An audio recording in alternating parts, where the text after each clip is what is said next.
God created you for a purpose. Psalm 139. He knew you. He knit you together in your mother's womb. Hey everyone, this is Yvette Hampton. Welcome back to the Schoolhouse Walked podcast. I'm back with Tricia and Robin, and we are talking still and again about preparing our girls for marriage. We're talking about their new book called Before You Meet Your Future Husband. And we'll link this, of course, in the show notes. It's 20 questions to ask yourself and 30 heartfelt prayers.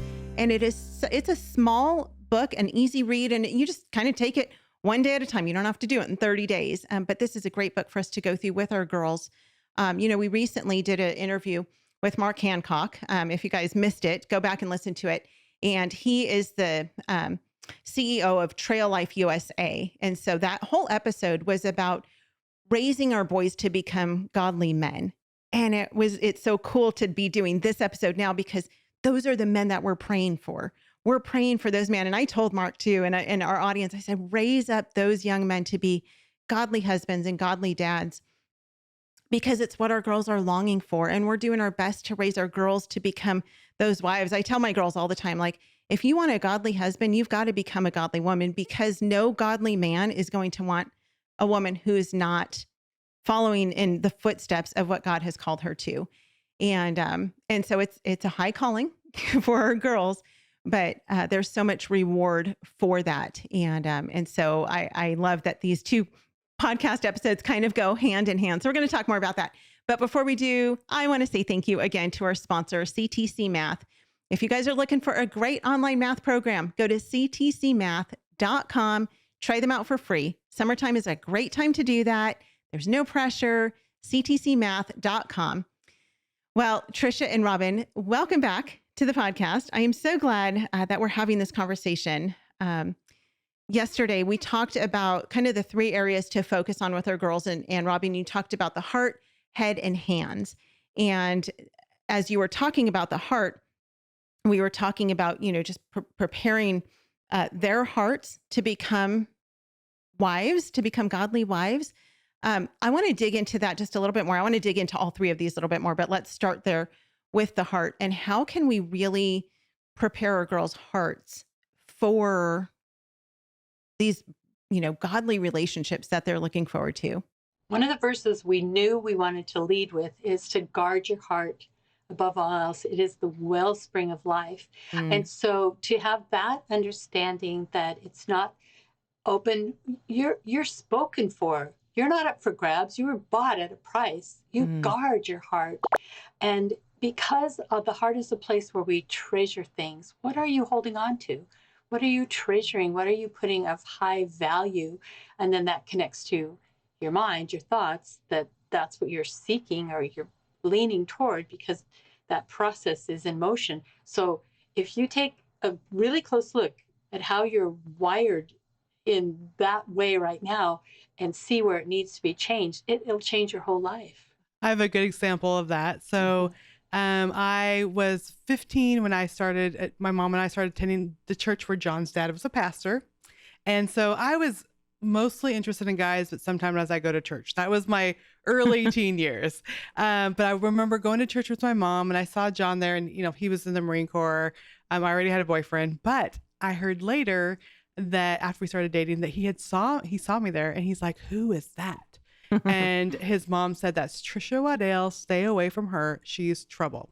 And I was trouble at the time. I was the cute cheerleader that was dating all the guys. And her mom's like, "No, don't get involved in that." Well, then when I was pregnant, I gave my life to the Lord. I started seeking God. And I was like full on, like from not interested to like, I'm reading my Bible, I'm praying, I'm worshiping at church. Like it was a night and day difference. His mom came over and prayed with me. The women gave me a baby shower. Like they saw this change in my life. And that one that had warned him, like, don't like stay away from her, she's trouble. After I had Corey, he's like, "Oh, what would you think about dating Tricia?" And she called my mom and said, "If John asked Tricia, would Tricia go on a date with John?" And my mom asked me, I'm like, "Sure." And so it was like this mom setting up. And that was really like, I love what you said, like to attract a godly guy, you need to become become a godly young woman. I was a godly young woman with a baby. And he was Yeah. like, and his mom was like, yes, ask her on a date. Because that mom saw the transformation in my life and she saw the Wow. change in my heart. She saw that my heart was completely different. My heart was over to God. Not that I didn't have things I had to work through. I had lots of baggage and all these, I've been sexually active in past relationships. So we had to work through a lot of those things, but my heart was totally dedicated to God. John saw that, his mom saw that, and that was the launching point for our relationship, that he was even interested because I was a different person. Amazing. Because you could have the opposite too. You could have a girl who, has kept herself physically pure, but really doesn't want anything to do with the Lord and is not seeking God with her whole life. And so, if I were a guy and I had a choice, between the one who has some baggage, but you can work through that by the grace of God, and the one who, maybe hasn't made those same decisions, but she has no desire to grow in her relationship with the Lord, I would choose the one who's growing in the Lord for sure. Yeah. Because that's who, that's who you're going to look to possibly be married to. And, the same way with our girls as they're looking for men. It's interesting that you already had a baby, because one of the things that I've often told my girls is, when you choose to marry a man, you're not just marrying a man who's going to be your husband, you're marrying the father of your children. And I think most girls don't think about that. And that's a really, really big deal. Like, is he a guy who you would want to be your dad? You have to think about these things, because it's not just a husband, it's a husband and a dad. They go hand in hand. And so I love that the Lord just brought John into your life at that exact moment when the Lord knew. And I love your testimony. I mean, that's just so incredible. Let's talk about the head. And as so we're talking about the 3 areas to focus on. And you talked about the heart, we talked about the head. And Robin, as you were talking earlier, and we're going to dig a little bit more into this, but about the head and about things that our girls are putting into their minds. Yesterday, for some reason, I was like, let's read some Psalms.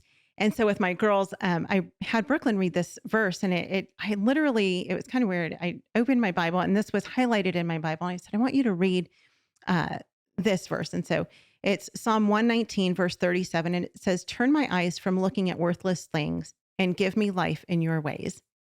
And I just thought that's so relevant to where we are today in our society. And as we've talked about with social media and movies and TV and all the garbage that our kids are exposed to, turn my eyes from looking at worthless things. Talk about that, because I think at least for myself, I find that to be a really big challenge with my girls, not because I don't trust them, but because I don't trust media. But at the same time, I can't lock them in a bubble and keep them from it, because it's everywhere. So talk about how we navigate through this with our girls. One thing we prayed for both our kids was for discernment. And that is a gift from God, and the wisdom and the understanding, the knowledge that all comes together with that. In my growing up in a family that went to church, I gave my life to Christ when I was 12. All through high school, I was a little bit boy crazy. And every, little bit of attention I would get, I would just eat it up. And so when I was in my second year of college, I got engaged, and I loved him, and I knew we were going to be just great together. But my head was a little confused. And this is sort of the reverse-ish of what you're talking about, because I had been in such conservative circles, and so the submission and the sense that I was a helpmeet, and that was my whole purpose in life. And that's what I got from my parents. Like there was even a sense like, why would you even go to college, because you are just going to serve your husband, kind of thing. So, and not that my childhood was bad in that way, but it was just more on the side of being so conservative. So then when I was engaged, I gave up every dream, every promise I'd made to the Lord, everything that I felt was what I was gifted and created to do, because it didn't matter anymore. It was all about him. And so that we had this engagement where I kept shifting my life. My mind was like, okay, that's what he wants to do. Okay, that's important to him. Okay, that's what I'm going to be doing, and I didn't see it coming, but he broke our engagement. He just came to me on a very cold February day and said, I don't love you. I don't think I ever Oh, loved you. I can't marry you. And my wedding dress was in the closet and the invitations were on order. So wow. that complete crash, you know, how Jesus gives us beauty for our ashes. Well, that was this pile of ashes, but it was a complete change in my mind and my heart, of course, being fully releasing everything to the Lord. Jesus, I Mm. want you. I want to fall in love with you. You are the bridegroom. You call me your bride. I want that relationship to be foundational. Even if I never marry, I want to find all my satisfaction and joy in Mm-hmm. you. And God opened some amazing doors for those 2 years between that breakup and when I met the man who has been my husband for 46 years. And I got to work helping as a correspondence secretary for Corrie Ten Boom. I mean, Oh, what a what a gift that was, and Brother Andrew. And I went to Europe and I wow. was able to smuggle Bibles behind what was then the Iron Curtain, and where Tricia's daughter now lives today. It's just Mm-hmm. all the overlapping stories. So that, like, opening up what God really had created me to do. Then when my husband and I had been married, when I met my husband, one of the first things that happened was I was to drive his car on this youth event from one place to another, and I pulled down the visor to block the sun, and there was his prayer list. And the first thing on his list was pray for my future wife. Oh, wow. And I've been praying for my future husband for many years, writing letters to him. And then it was just, there are men out there like this. Yeah. So that union, that partnership was right, because we were then together encouraging each other. What is God asking you to be about? How can I encourage Yeah. you and help you along with that? And we're both saying that to each other. So Yeah. that's where the head became completely at peace, and my mind was focused on what it was that God had for me. And it was my husband who first said, you have to go to a writer's conference and learn how to write. You have to put all these stories down on paper. And I never would have if it hadn't been for him. Yeah. What doors that opened. Yeah. I love that so much. Jesus is enough. And, there Mm-hmm. are so many times in our life where we have to realize, whether it's waiting for the perfect spouse or waiting for children or whatever, that God is enough. I had to come to that place in my life Mm-hmm. when I was dealing with infertility. We were married for Mm. over 10 years before we actually got pregnant with our first daughter. And I remember just realizing, at least trying my best. I won't say I did it perfectly, but coming to that point where I just realized Jesus is enough. God is enough. Mm-hmm. If I never Yeah. have a baby, God is enough. As much as I want to hold a baby in my arms, and I know there are many women who so deeply desire to be wives and to be moms. And for whatever reason, the Lord has not blessed them yet with a husband. And like you said, getting to that point where God is enough, God is enough, God is enough, because, there's no guarantee that our husband is going to be here tomorrow. There's no guarantee that Yeah. our children are going to be here tomorrow. And we still have to live our life knowing that God is absolutely enough. Yes. Doesn't mean it's easy to walk that road, but he is enough to fulfill all of our dreams and plans. And oh, I love that you worked with Corrie Ten Boom. She is I my know. I know. hero. So I I think it know. was just a few weeks ago, we went to a restaurant, and at the restaurant, they had those table talk cards that ask questions. And one of the questions was, if you could meet anyone in history Oh, Mm. I in love person, who would you it. meet? And I said, hands down, Corrie Ten Boom. I love everything about her. So anyway, let's take a break. We'll be right back. We want to thank all of our sponsors for making this show possible: BJU Press Homeschool, CTC Math, Apologia, and IEW. Without them, we wouldn't be able to do this. Visit the show notes for links to these great companies and thank them for supporting the Schoolhouse Rocked podcast. I am back with Tricia and Robin. So we're talking about 3 things to focus on with our girls. We talked about the heart. We talked about the head and their minds and what's being, poured into them and fed into their minds. And now I want to talk about hands. I tell my girls, and I say this on the podcast all the time, that they were created on purpose and for a Mm-hmm. purpose. And they truly are. I mean, Mhm. I know that God has made them for a reason, and that there is work to do on this earth, just like me, just like the two of you. God has given us all a purpose. So talk about that. How do we prepare our girls to understand and really really take to heart that concept and truth that they are here for a purpose. Well, Tricia has some great stories. Yeah, but I just have to start with this one verse that I've always loved in Galatians about, this is in a contemporary version, but it says, make a careful exploration of who you are and the work you've been given, and then sink yourself into that. Don't be impressed with yourself. Don't compare yourself to others. Each of us must take responsibility for doing the creative best with the work you've been given. And that's what we want all young women to be able to launch from there. And I think it's so important with our girls and with our boys too, but just see what they're good at and like call that out and let them know.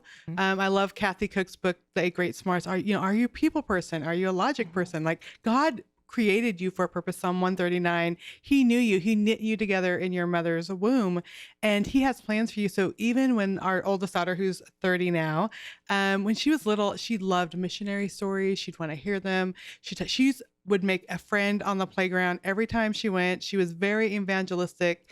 In high school, she would share Christ with the people that she's serving with at Wendy's restaurant. Like she's just so we really talked about, like, I think God has a plan for you. And she, talked about, I want to be a missionary. And so God just led us to do mission trips in the Czech Republic. The people there said, Leslie, you need to come. You need to live here. Like people are drawn to you. You have such a natural way of connecting with them. And so she graduated. She had her bachelor's at 20 and moved to the Czech Republic. Like God provided every penny for her to be there. But she knew when she was going that in the Czech Republic, they have less than 1% of Christians. Yeah. So it's post-communist, postmodern society. Very few Christians are there. And so she prayed and she's like, Lord, I know I probably will never get married, but I'm willing to go for you. And really just going into a country that doesn't have hardly any Christians, let alone Christian young men. And so for years, she served God. She worked with youth groups. She just all these things. And then she met Hansa, there was like 2 Christian churches in town, and she worked at one, he worked at the other. They both worked with the youth. They became friends first, and later they got married. But it was like she was doing what God called her to do, not even saying like, okay, I'm going to go here because there's a lot of Christian guys and surely I'm going to find one. But she was willing to like give that up. And she just thought for sure when she was moving there that she would probably never get married, but this is what God called her to. But when she was a little girl, I pointed that out, like, you have such a wonderful way of sharing Christ with people and making friends and really seeing people and listening to them. And she saw that. And with my girls today, I'll call out different things that I see is important in what they're doing and how God has gifted them uniquely than other people or their siblings. And that really lets them see that there is a purpose and God has a plan. And the amazing thing is Leslie in the Czech Republic got married in a cathedral. Wow. Like this amazing, beautiful cathedral. And I'm just sitting there like, God, you knew this. When she was there, like, I'm just going to go be a missionary. I'm probably never going to get married. And then at the reception, I speak English. His parents speak Czech, but I had someone translate with his mom. And I'm like, I just want you to know that I've been praying for your son ever since she was a tiny, tiny baby. We can't even speak the same language. And she started crying. She was like, and I've been praying for your daughter ever since Hansa. And so these are on the opposite sides of the world. Wow. We're praying for our children. And his family is from a Christian family. They have planted churches all around the Czech Republic. They've stayed Christians during Nazi times and communist times. And it's like, God knew that. And so just encourage our daughters. Like, I see these gifts in you. I see he has a good plan for you. We don't know exactly how that's going to be, but because you love doing this, he's going to use that. It's not like God's going to make you do something that you hate, that you don't want to wake up and do, but see how he's already gifting you and he has a plan for those things. Yeah.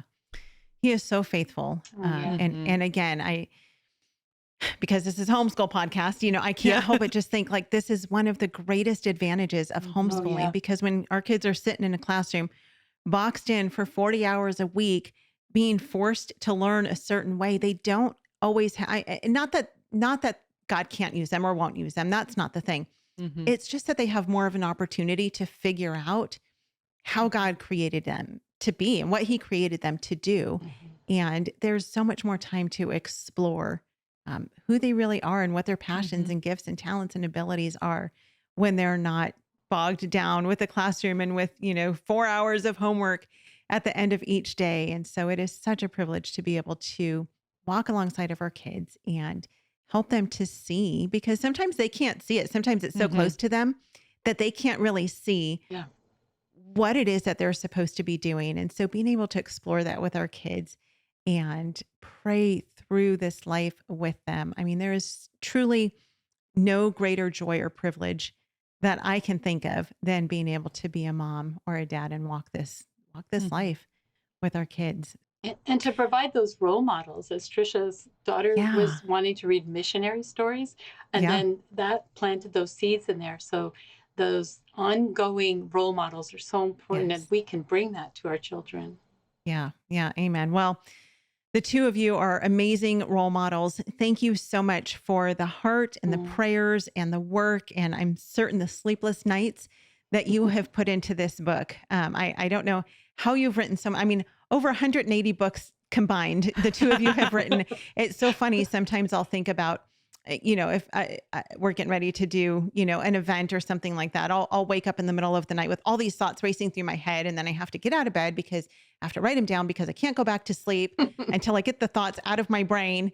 And so I can't, I mean, do you ever sleep? Like, I don't understand. I sleep very well. Thank you. I dream. I often wake up with ideas though. I'm always like, it's just ideas and they're there and Oh, that's so funny. Oh, well, thank you again. The book is called Before You Meet Your Future Husband. We will put links to this in the show notes so that you guys can find it. Again, grab this book. It's perfect for preteens and teens. But again, for those of you who have little girls, this is a great book for you, mom, to start reading through and start opening up the conversation with your girls, because they start asking questions at really, really young ages. And don't be afraid to answer those questions. You have to use discernment, but be the one who helps your girls to know that God has blessed us with relationships, with husbands, with marriage. I mean, marriage is a blessing from the Lord. It's a gift from God. It is not something that the world has made. Tricia, it's so sad. You talked about working with these inner city girls, and they don't even, most of them plan to get married. I remember years ago, we lived in a neighborhood that had a lot of low-income families. This was in Los Angeles County. And one of the little girls came to our house one day, and she noticed that Brooklyn had the same last name that I had. And she was so confused. And she said, "Why do you have the same last name?" Oh. And I was confused. I'm like, well, why would we not have the same last name? And she had, I think, 3 or 4 siblings, and every single one of them had a different last name. And so she couldn't even wrap her mind around the idea of us having the same last name. And so I had to literally explain to this 8-year-old girl, well, her dad and I are married, and her dad's last name is Hampton. And so when we got married, I took his last name. And so when Brooklyn was born, she was a Hampton, and it's just so heartbreaking. But praise God, our girls are being raised by parents who are intentional about teaching them God's way and God's plan for marriage and relationships. And so thank you for guiding us through that in this book. We will put links to Tricia and to Robin in the show notes so you can find them. TriciaGoyer.com, right? Is it .com or yes, .com? that's okay. it. Yeah. And then RobinGunn.com. That's it. Yep. All right. We'll put those in the show notes. Thank you, ladies, for being with us this week. Thank you guys for listening. We are so grateful for you. Please leave a review for this podcast if you've not yet done that. That is such a blessing to us so that people can know why to listen to it. Why is it a blessing to you? Why does it encourage you? And that helps us with ratings, and so that more and more people can find it. We love you guys. Have a great rest of your week, and we'll see you back here on Monday. Bye. Often when I speak and I talk about the need to equip ourselves with a biblical worldview, and I'll mention to my audience that we got to recognize that around 90% of kids from church homes go to the public schools. And in those public schools, in a real sense, secularism, naturalism, atheism is the new religion of that system. The system itself is inherently atheistic because the system itself assumes right up front that you don't need God to explain anything, that you can explain all things, biology, anthropology, astronomy, mathematics, everything without God, without the Bible. That is the religion of humanism, naturalism, atheism. And for so many Christian parents, when we send our kids to that system, they're there for almost 40 hours a week, 9 months out of the year, and they're getting really hit with this atheistic worldview. And all the reasons, really, the atheistic worldview must be true, and if that's true, then the Bible can't be true.